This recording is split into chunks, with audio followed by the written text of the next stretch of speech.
பஸ்கா.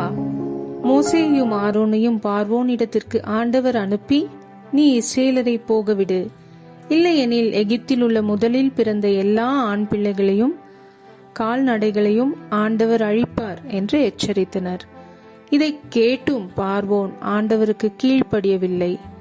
தன்னை நம்புகிறவர்களின் முதல் ஆண் பிள்ளைகள் காப்பாற்றும்படி பழுதற்ற ஒரு ஆட்டுக்குட்டியை கொன்று தப்பித்துக் கொள்ள ஆண்டவர் ஒரு வழியை தந்தார். ஆட்டுக்குட்டியின் இரத்தத்தை தங்கள் வீட்டு நிலைக்கால்களின் மேல் பூசும்படி ஆண்டவர் இஸ்ரேலரிடம் சொன்னார்.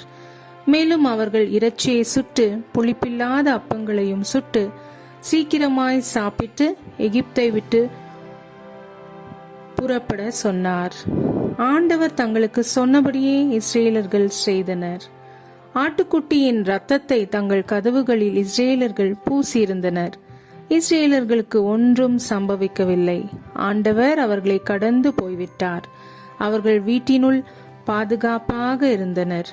ஆனால் எகிப்தியர்கள் ஆண்டவரை விசுவாசியாமல் அவருடைய கட்டளைகளுக்கு கீழ்ப்படியாமல் போனதினால் அவர்களை கடந்து போகாமல் அவர்களுடைய முதற் பிறப்புகளை எல்லாம் ஆண்டவர் கொன்று போட்டார்.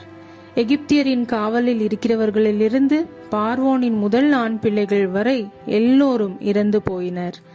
அவர்களுடைய துக்கம் மிகவும் கொடிதாயிருந்ததினால் அழவும் புலம்பவும் செய்தனர்.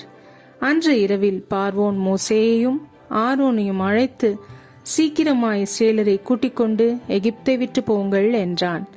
எகிப்தியர்கள் சீக்கிரமாய் போகும்படி இஸ்ரேலர்களை துரிதப்படுத்தினர்.